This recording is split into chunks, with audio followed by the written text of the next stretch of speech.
Welcome to Groom Scroll. Bum bum bum. Like, you know what I mean? There should be like a little intro. Mhm. That's This. gonna be it. I'm just gonna add some noise to it. Are you excited for today? I am so excited for today. I think these episodes are going to be I think they're going to flow so much better. Like I just feel like this is going to be like a so much easier process because I feel like when we're talking about what happened to us, it's like we're trying to be like thoughtful and trauma informed and like careful about what we say and we don't say. Whereas this, I feel like I'm just be like, listen here, this piece of shit. Like I feel like I can just be like, I have literally 2 pages of complaints. Oh my god, yes, girl. I love it. Also, yes, it is very important to, when you have a platform, be careful of what you say. So, I'm glad that we do that in the I don't even know what to call them still. Regular episodes? I don't know, we'll figure that part out. But yes, I'm very excited. I was on mute on myself earlier. I was telling you because you were like, "Where are my notes?" And I was saying out loud to no one that I have my notes in like 3 different places. But yeah. I do kind of feel like we're going to that we're like shooting our load with Miller's Girl here. Like that this movie is so Oh god. problematic.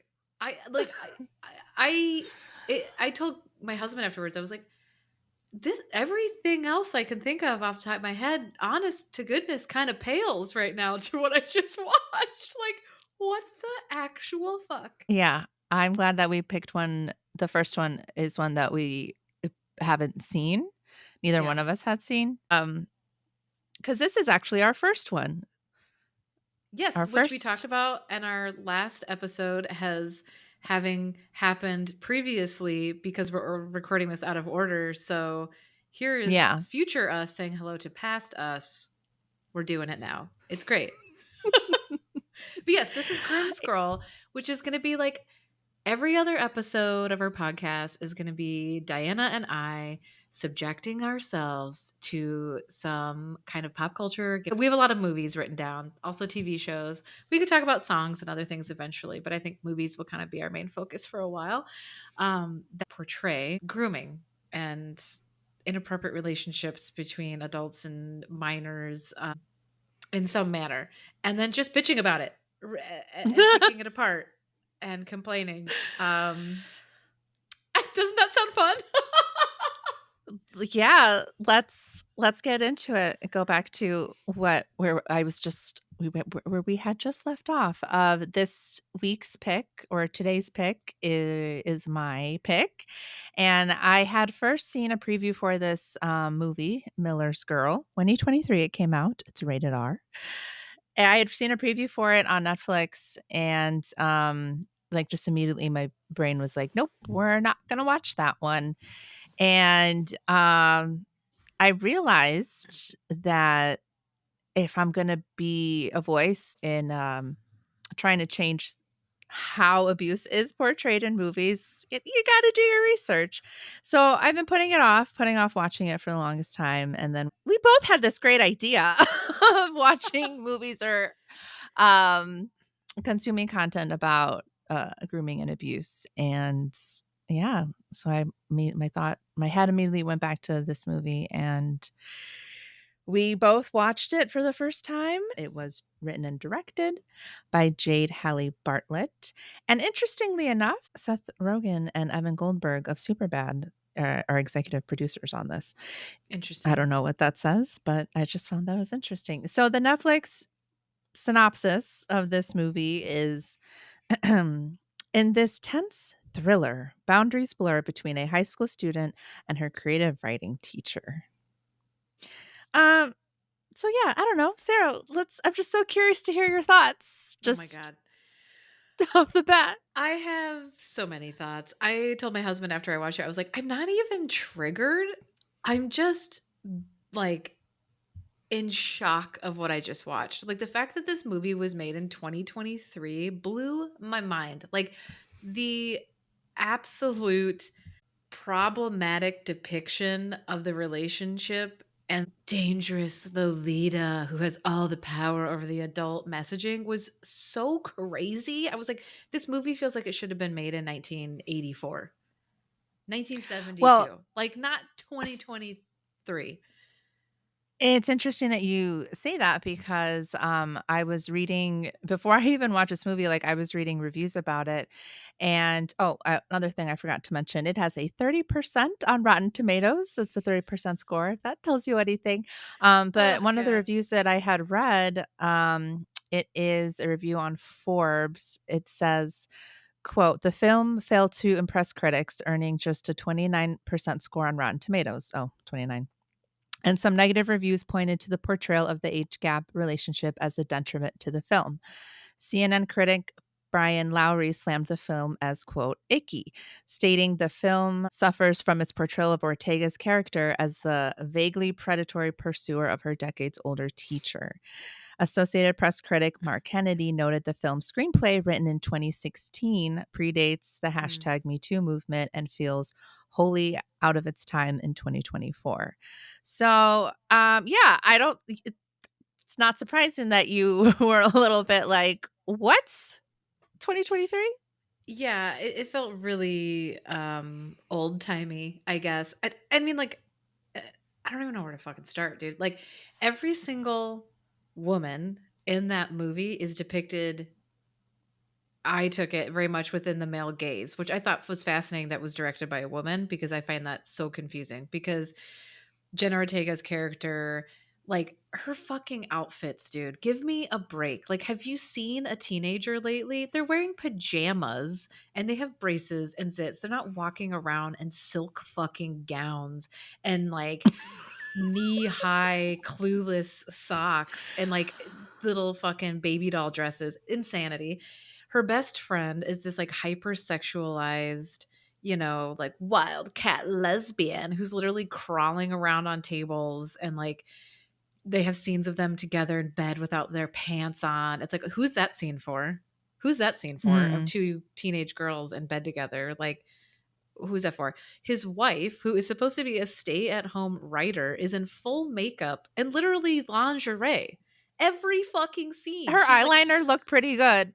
it was tight. Like, she looked fantastic, but I was like, this is not what a stay-at-home anything looks like. Like, you would be in your fucking cozy cotton jammies, not a silk teddy, chain smoking and being so dramatic. Like, there was not a single Oh, woman in I that can't wait to talk movie. about the smoking. Oh my god.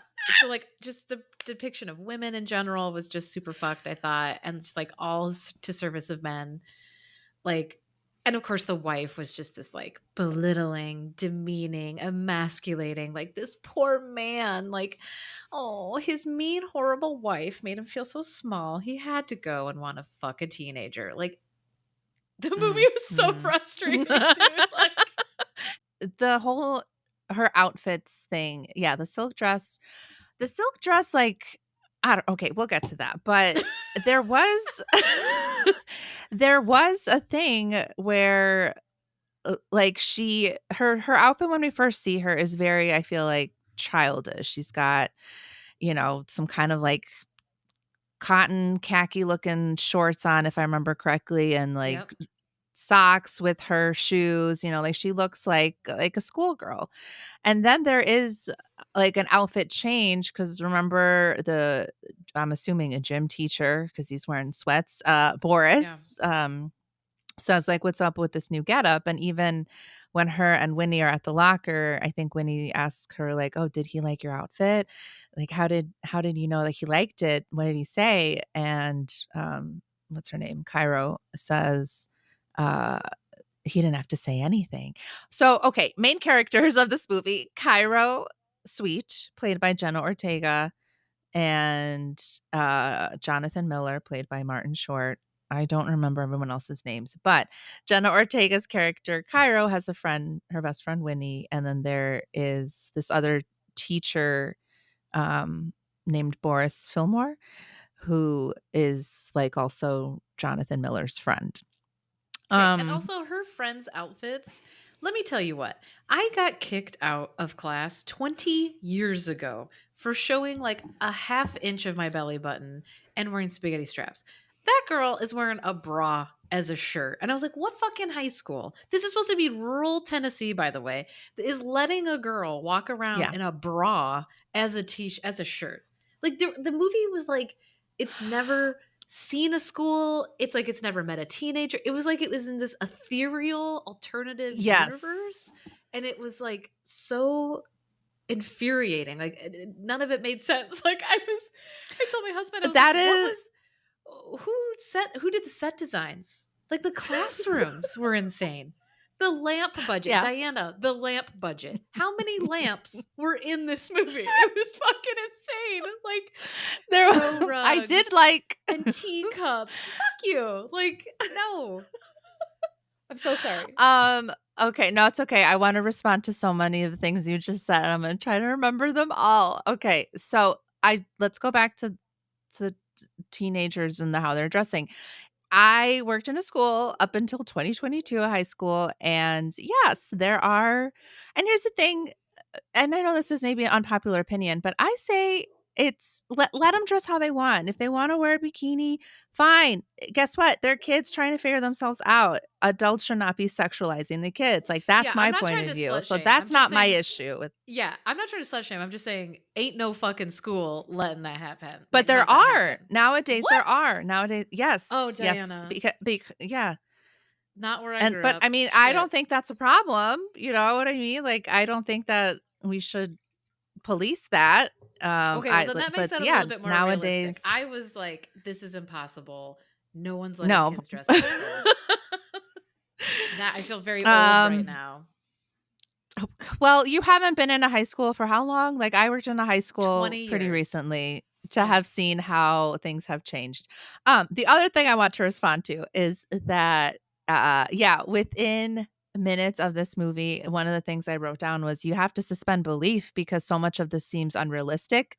Mhm. Part of it is, yeah, like this just weird ethereal I wanna make sure I get that right because I remember this meme about Ariana Grande looking urethral, and I don't wanna get it confused of things looking Uh, ethereal and I forgot how Winnie describes her, but like a mhm. generationally wealthy teenager living in a haunted mansion. So it did seem very like unrealistic. And I wrote down like you gotta kind of suspend the belief And to I think they ingest this movie.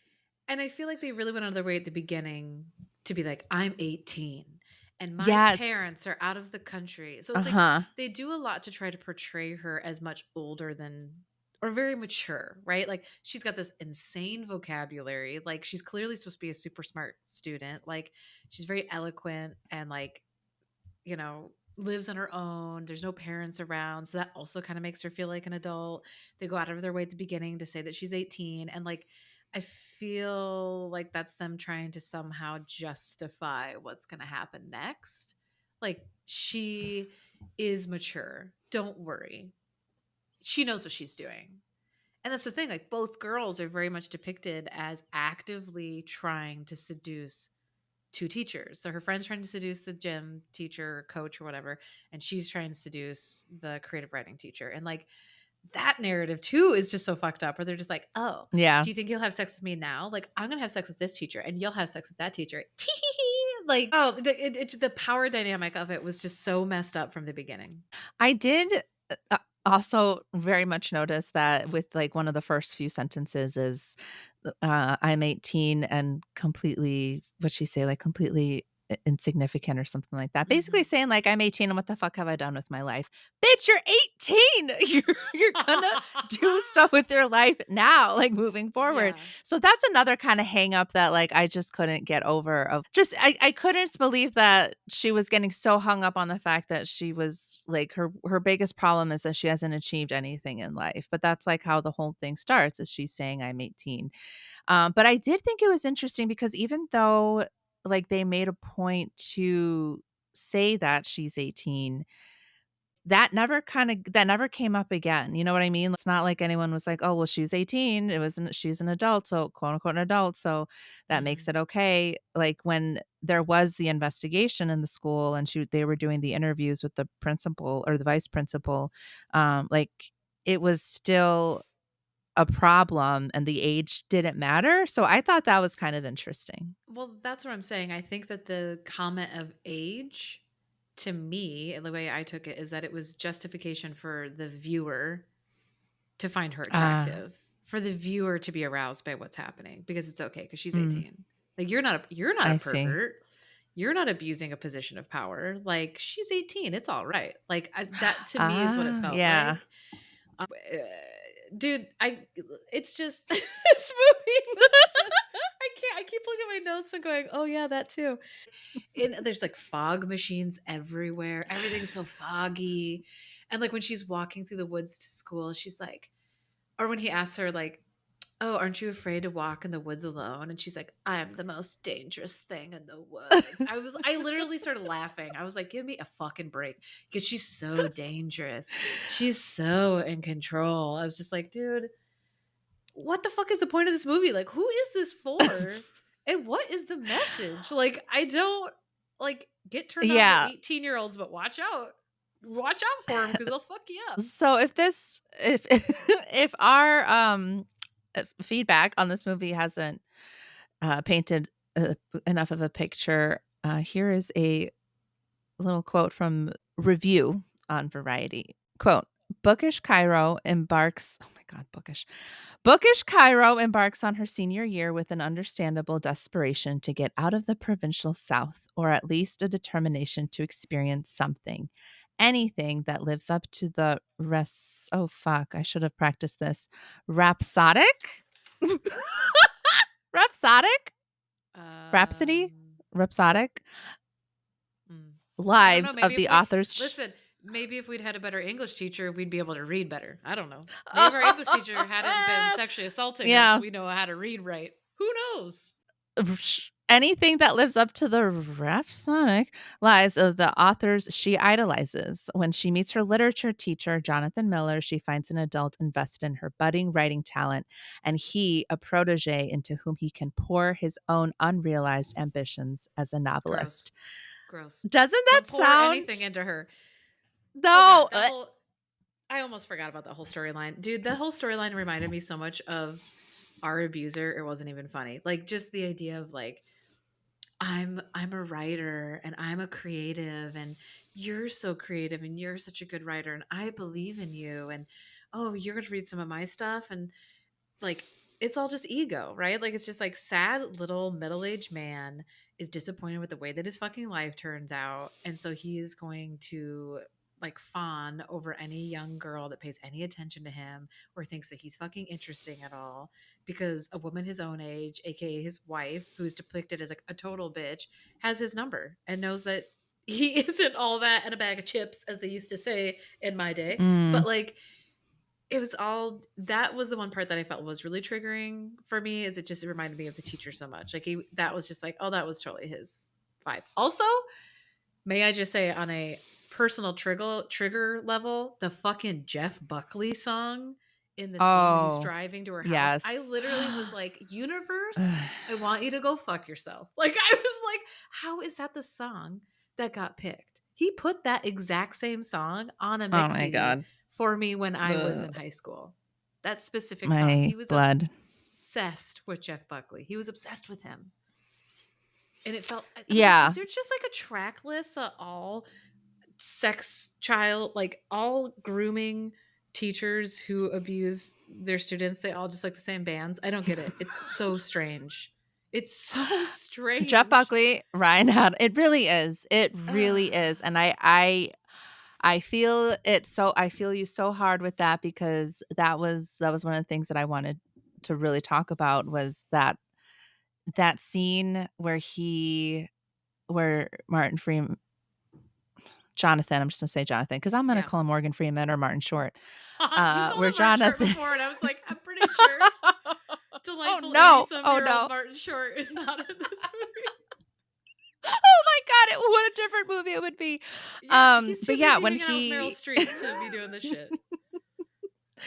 um when Jonathan drops off her phone and like it's raining outside and he's standing there and she comes out in Oh my her gown or god. whatever. In That slow mo. scene, yes, but that scene where he says she says to him, come here," and he says, "No, you come here." For whatever reason, that that was triggering as fuck, like, something in my body, it was visceral, and then from there, it just gets even worse. It was hard to that part was hard to get through, and I told you, it was kinda hard to get through. That was the scene that I was specifically referring to. Yeah, the rest of the movie I don't feel like triggered me a ton because it was so absolutely ridiculous and stylized and strange and like unbelievable. But then, yeah, that one part I was like, God damn! Like that song was just, yeah, that was a real gut punch for sure when the song started playing. But then even just the depiction, it's like it's slow mo. It's like they had her on a cart and she was like floating towards him. She's wearing a silk, because 18-year-olds when they get home after school, they put on silk bridesmaid gowns and hang out in their Mhm. haunted mansions with their fog machines running. Like what the fuck, dude?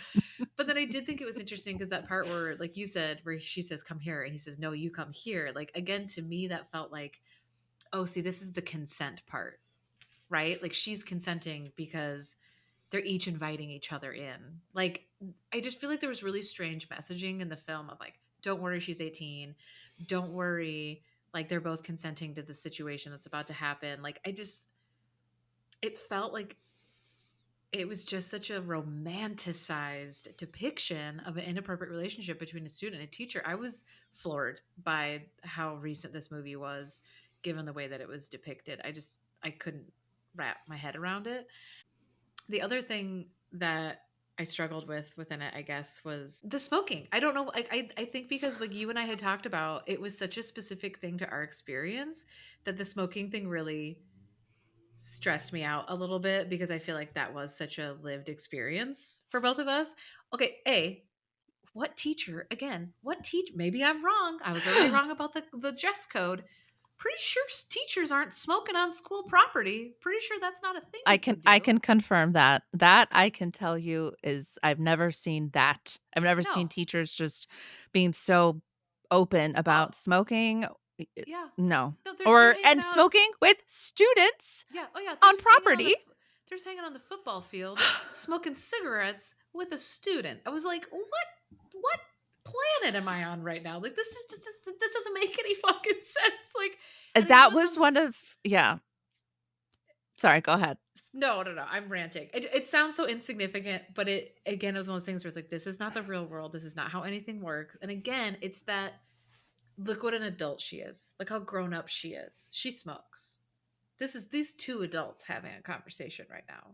She only starts smoking because he smokes. Because she when she first comes out from the ethereal forest from where she lives, she sees Jonathan and Boris smoking on the bleachers, and this is still when she's in her, like, kind of more, like, younger girl kind of outfit.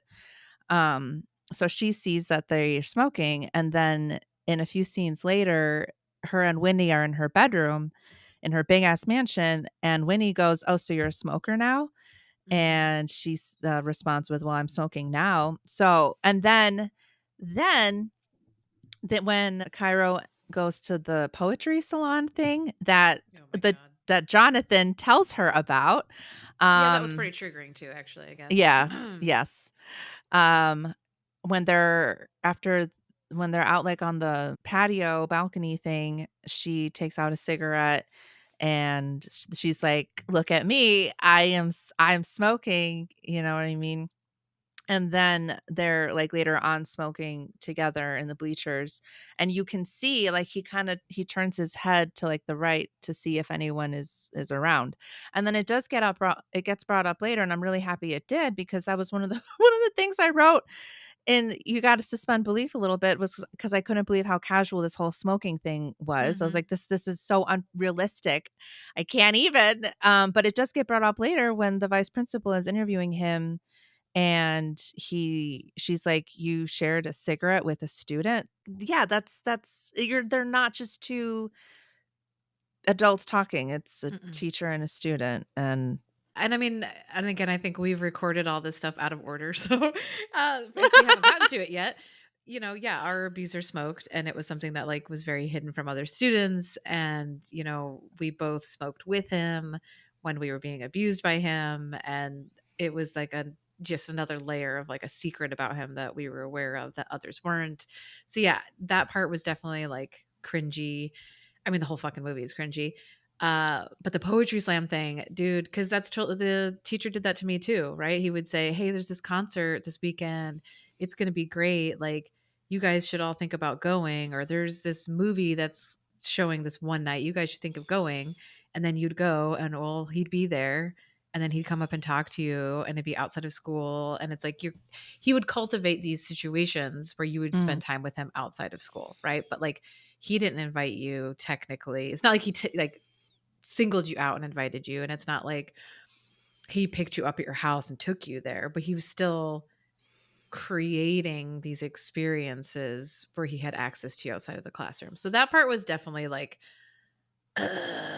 hard to watch, and just like the way that they sat so close to each other that they're like touching, like ugh. that was definitely like, oh god, I remember that. So I take back what I said at the beginning. I guess it was triggering, but I think I was so distracted by the insanity of the bullshit of the movie that like you know, it didn't Yeah. like fuck me up that night. Like the night that I watched it, I wasn't like, I feel weird and I'm gonna have a hard time sleeping or something. I felt mostly just like, what a fucking who made this movie and who approved this and who greenlit this? Like I just was like, I can't believe this is a real thing. One of the questions that I had for you was gonna ask, like, if there was anything that was triggering or that you could identify with, because immediately, I mean, he's a creative writing teacher, Mhm. and that teacher was your creative writing teacher, and, that the scene where he first, like, tells her about the poetry slam thing was also a little hard to get through, just uncomfortable, icky, Yeah. gross,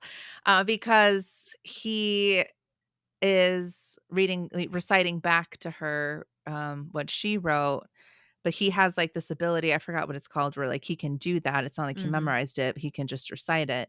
But she has actually memorized part of his book, and that just, like, flatters him, and you can see it, and Ugh. then, like, Yeah. it's just it was very reminiscent of the teacher who just, like, loved getting his ego. Mhm. Yeah, and Oh, because he thought he was it like was king shit of sad to fuck mountain, watch. dude. Like Yeah.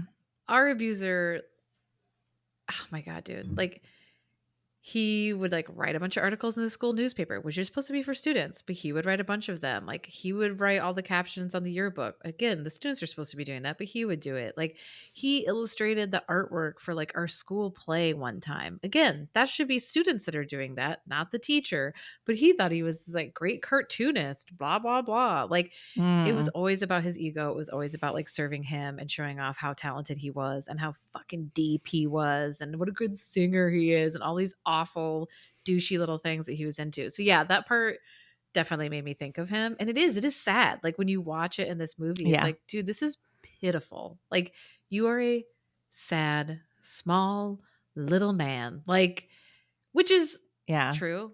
And I feel like there's that whole scene after, Jenna Ortega like writes her. So Jenna Ortega's character eventually, like they make out, and then it seems like that's kind of all that happens. And then she writes this like extremely erotic, creative writing story for her class and turns it in. And then he kind of freaks out and is like, whoa, whoa, whoa, like you can't turn this in, this is too explicit, blah, blah, blah. And then she flips on him.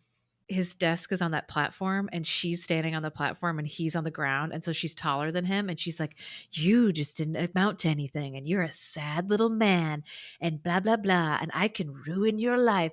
That whole scene, I was just like, this is nutso. Like, this is supposed to be an 18-year-old kid who was in love with this man 30 seconds ago.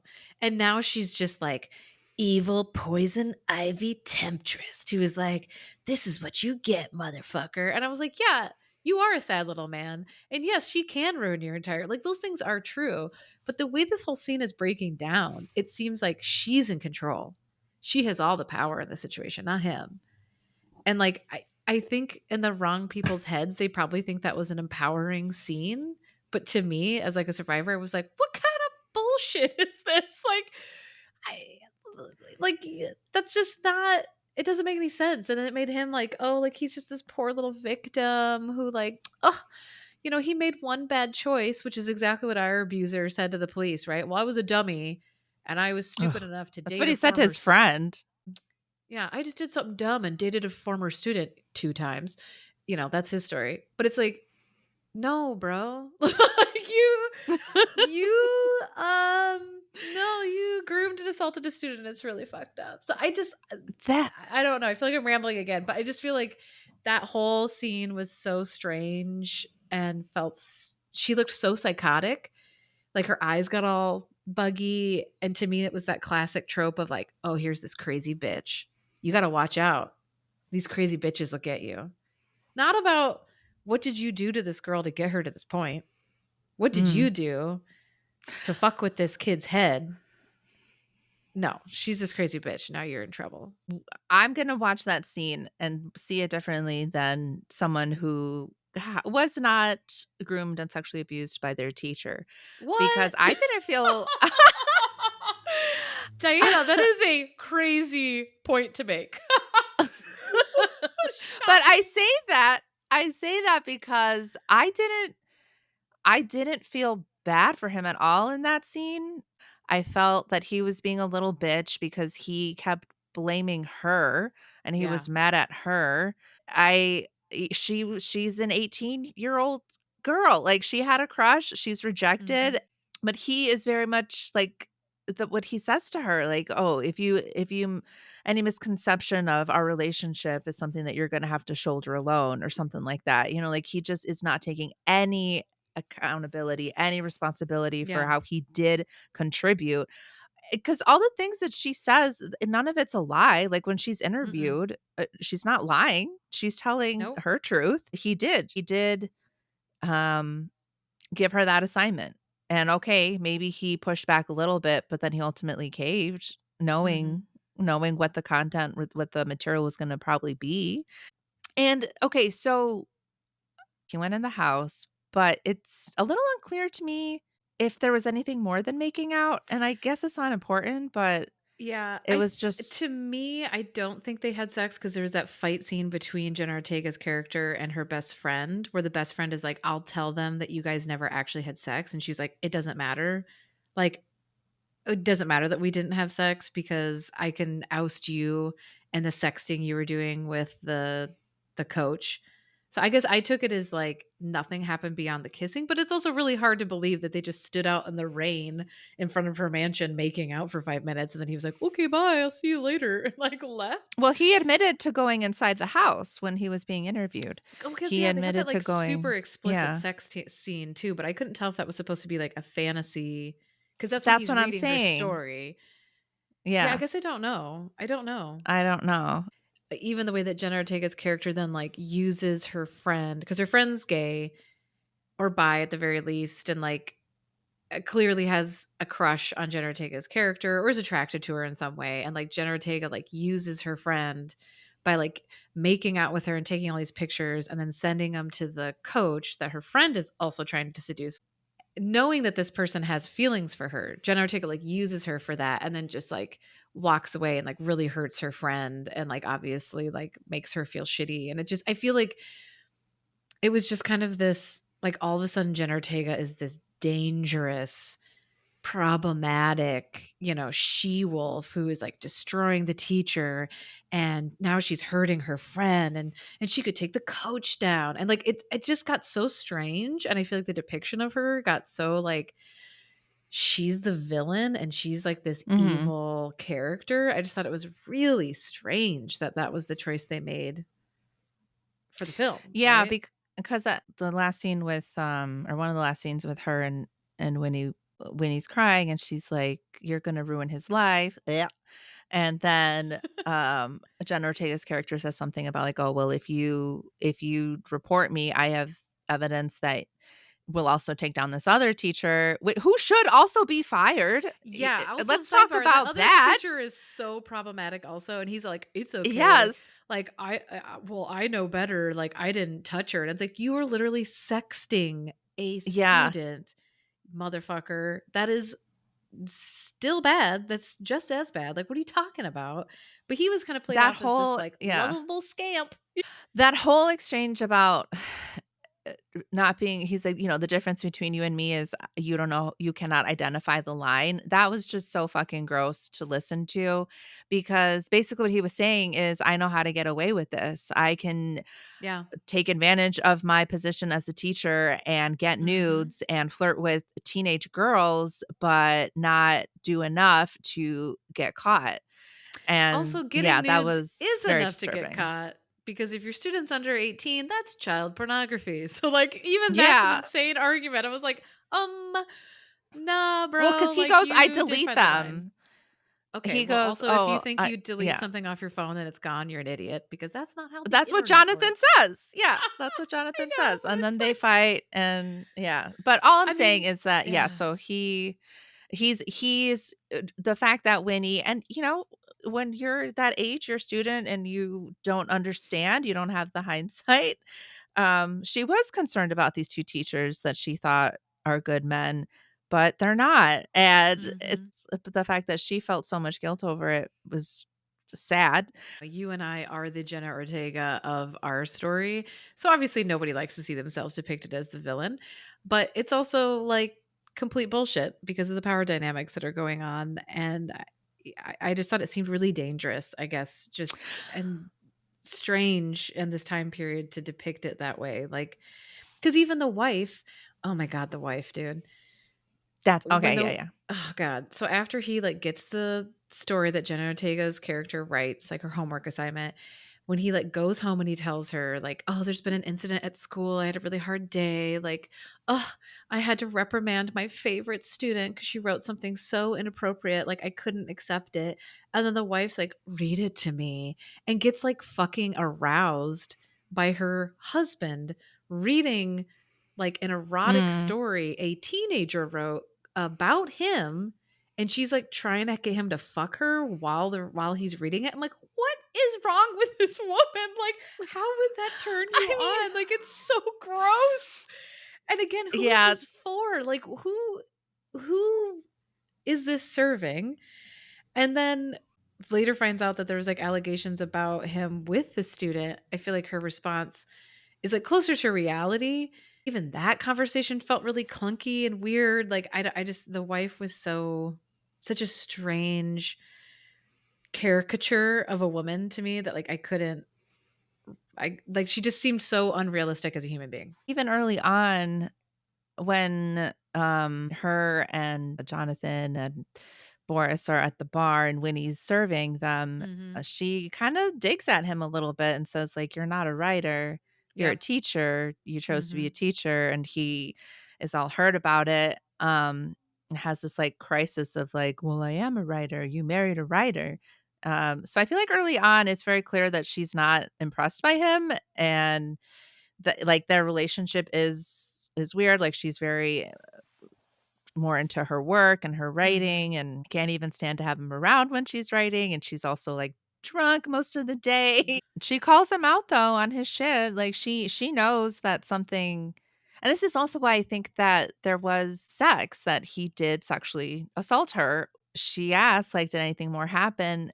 And to me, I feel like he was lying, and then she Mm. says liar, like, she calls him a liar, and I feel like she knows. Does talk some shit, but it's very well deserved. I remembered what I wanted to say about Jenna Ortega's character. I'm thinking like, okay, well, even if that is what she did, it's still not she's still not to blame. I think like my worst critique of her would be like, oh, she's not a very good friend and hopefully she grows out of this shit, but like Yeah. I don't see her as a villain in the film. I If anything, I Well, think, like, you don't her s being, like, portrayed as, like, a villain type just makes Mhm. the other characters seem more pathetic. Well, it's like, I think you don't see her as a villain because you have a fucking understanding of what grooming is, and you have an understanding of power dynamics, and as you and I have learned through the last few years of our lives talking to police, state boards of education, examiners, and politicians, and family members, and friends and classmates, a lot of fucking people do not understand that. Like, they don't Mhm. understand it. And so to me, that's the way I was viewing it, is like, if I had not had the experience that I had, how would I be perceiving this character? Because even the wife, that's what I was gonna say before and I forgot. The wife, when she finds out about the allegations against him, she literally says, I fucking wrote it down, "Teenage girls are dangerous." I And wrote I that was down just too. like, "What the fuck, Yeah. dude?" No, you know what's dangerous? No. Grown ass fucking men. That's who's dangerous, dude. Like, that's what bothered me about it. Like, the whole perception was just this, like, this hot flame that you cannot fucking touch. And if you do, that bitch will burn you. Like, and not just like Mhm. society will hold you accountable. It's like, no, she will vindictively burn your house down because you're fucking with a crazy bitch. And it's like, no, like, you're messing with an 18-year-old student. Yeah, I mean, she's smart, right? And she definitely goes for the jugular, as she fucking has the right to do. I'm not like saying that anything she does in the movie is like, that she didn't have a right to turn him in and any of that. But like, I just really feel like if you were an average person who had not experienced grooming or sexual assault and did not know anybody who has, and don't really have like a grasp on what that is, that you could really take this movie, Mhm. take some bad shit away from this movie, and really just be like, wow, there are some dangerous, slutty teenage girls out there. And us good middle-aged men gotta watch out. Like, that would Yeah. be like your Yeah. takeaway. It was hard for me to see, like, "Oh, how would someone else be looking at this?" Because I Mhm. just, I'm so close to it. But yeah, I agree. That's a really good point, and this is a movie that is not a great depiction. I'm not saying it's a great depiction. Mm-mm. I think that's the general consensus between the 2 of us. Also wanted to bring up the imagery of spiders and spider webs was very interesting, because like Mm. there was like spider crawling on her, and then during the like sex scene it was flashing to like spiders and spider webs. It's like, okay, is that the whole point of the movie, of like who is the spider and who is caught in the web? Like, is it him or is it her? And even like the aggressive vine plant that was like growing in the forest as she walks through, the other teacher was like, I don't go in there because that plant that grows in there like just covers everything and like suffocates it. And again, there's just these like weird visual messaging going on just about like, dangerous things, and but all very much in this like erotic thriller, romanticized filter. That is what really made it problematic for me. Yeah, would you say there's any pros to this movie, Diana? Like, is there anything that you would Well, say? let's Hmm. go back to the, uh, the erotica. This was something that I talked about with my therapist the day after, because I was telling her I'm feeling conflicted because I am getting turned on listening to this, and had a really hard time with myself, um, about that. And so I want other people who have seen this movie, who have also felt aroused, to not feel alone. And the conversation I had with my therapist was super helpful, because she recommended a book called Come As You Are. And it's all about the physiological response of what happens during sexual arousal. Um, I'm assuming I'm alone in that, Sarah. You didn't get a little Which are warm you in talking? the genitals?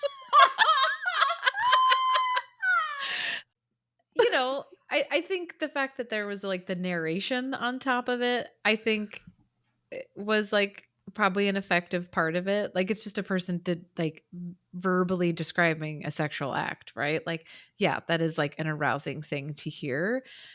I struggled with the visual of those two people together because of the age differential, and like also I really like the actor, the guy that played the teacher. Like, I really like him at other things, and I was so bummed out that it was him. I was like, no, like, I he's know. usually like this sweet charming character actor that I really enjoy.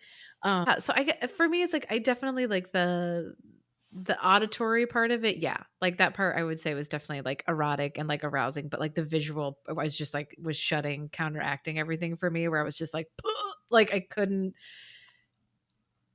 disassociate from it. Like, I couldn't you know what I mean? Like, I just my brain was Yeah. just too clearly, like, associating it with my own assault, you know, that, like, I couldn't, like, break those 2 things apart. But it is also hard because for you and I and, like, other people that were groomed, when it's happening to you, you think you're in love, you think you're in a relationship, you're having a sexual experience with somebody in a formative time in your life, and, like, you can think back to all these other sexual experiences of your life and still get aroused by them. But then there's this thing that you then figure out years later is really fucked up. Do you know what I mean? But there's still that formative part of your brain that was, like, aroused at the time when it was happening. So it makes complete sense there that would still be a thread that's still there Yeah. somewhere, you know what I mean? Because at the time that it's happening, it's not like you're jumped in an alley and raped by somebody. Like, it's a completely fucking night and day experience, right? Like, it just is. Like, it's a physically different experience when it's happening to you.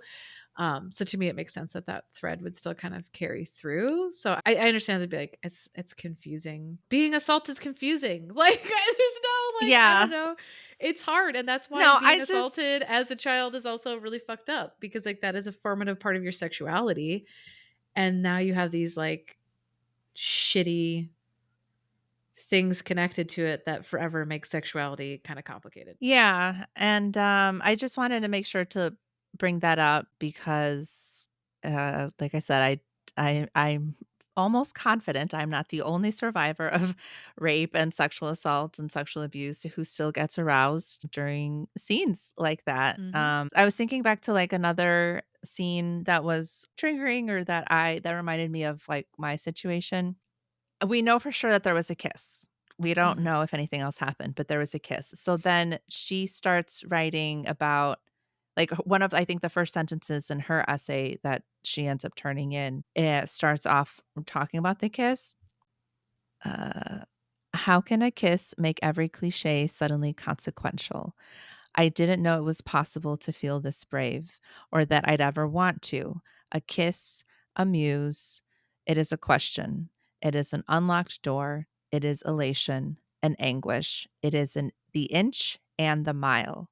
And that part struck a chord with me because the kiss that the teacher gave me after he sang me a Ryan Adams song, that was the inch and the mile. Hmm. And the whole idea too of a muse, that was a word that the teacher taught me. Like I'm Mexican American, my parents are primarily Spanish speaking. Like where would I have learned that word? You know what I mean? Like I Hmm. didn't know that the pretty singers on the pottery and Hercules were called muses.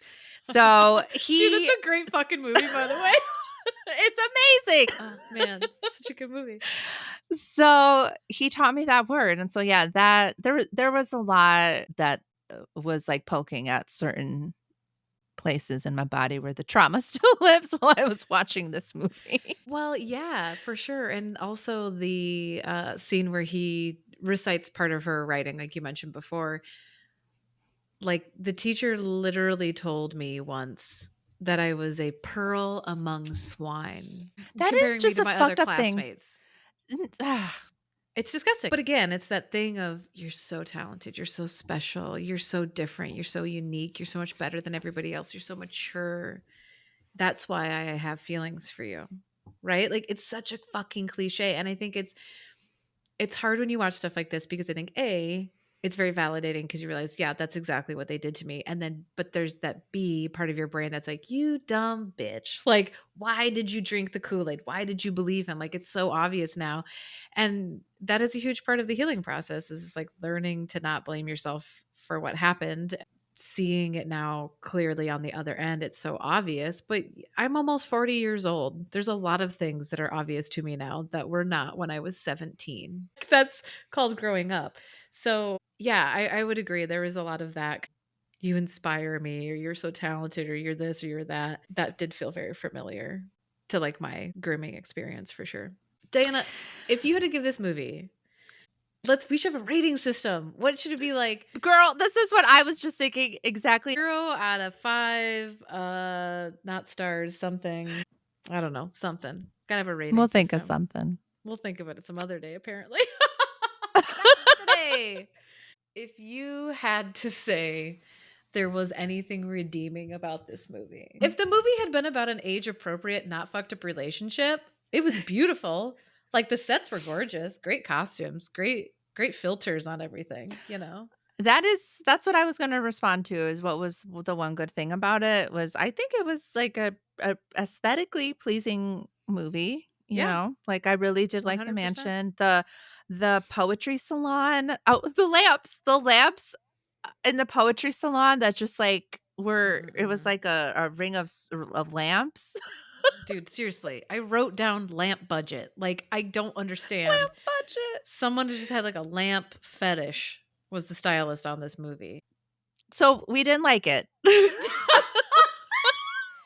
That's I our will rating. We listen, this didn't is what like this it. is. I think, unfortunately, a majority of our Groom Scroll episodes are just going to be us bitching. So we'll see if anybody really enjoys listening to it. But I mean, I don't know. I think it's interesting just because it's like I don't have many other people in my life that I can reach out to and be like, I want to talk about this movie. I About want why to this be movie is so so bad. problematic, like, right? I did not subject my husband to it. I did not make him watch it, but when he came home, I told him about it, and he was like, "What the fuck? Like, how did this get made?" And I was like, "Exactly." So I hope that for other people that watch these kinds of movies and are just absolutely flabbergasted as to how the fuck they got funded or made, this episode's for you. I hope there's somebody out there that enjoys listening to our ranting and ravings. Yeah, I hope that if there's anyone out there who has also seen this movie and is equally as confused and disturbed by it, that you feel validated. Feel free to send us in your own reactions or thoughts about this movie. Or I realized, suggestions for oh yes, or other content that you think we suggestions. should talk about. Well, if you do want to write in suggestions for Groom Scroll, or if you want to share your own thoughts about Miller's Girl, feel free to send us an email at bloomingaftergrooming@gmail.com or find us on the Instagram at bloomingafterpod. Yeah, and we'll have a post on Instagram about every Groom Scroll episode, also with some imagery and some, I don't know, audio of us complaining about things. Doesn't that sound fun? Because you need more of that in your life right now. Complaining. No one's getting enough of that. Like, we're all really low on complaints But right now. okay, but we're not unnecessarily complaining. We're trying to make changes, okay? And It's sometimes you true. gotta be that squeaky wheel. Always be the squeaky wheel. Oh, bitch, I'd be squeaky. Yeah, Sarah, no. what is our next Groom Scroll gonna be? Our next Groom Scroll is going to be Election, which is a movie from a year I don't know because I didn't look it up. 1999. Damn, girl, you do your homework. It was an MTV production, which is troubling. And before I watched Miller's Girl, I thought Election was very problematic. Now, having watched Miller's Girl, shit, Election's gonna be a walk in the park, girl. We're gonna talk for like 15 minutes and be like, what's next? I Because took I just feel like Miller's Girl just blew everything on my list out of the fucking water. So we'll see how many complaints we have. Join us next time on these fun episodes we do called Groom Scroll.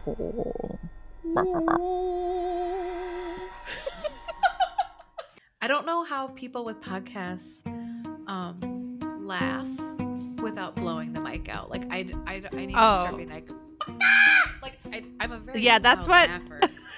that's what I try to do is I usually do this because it's a little bit better. Yeah, I'm very loud. It turns out. Who knew? Yeah.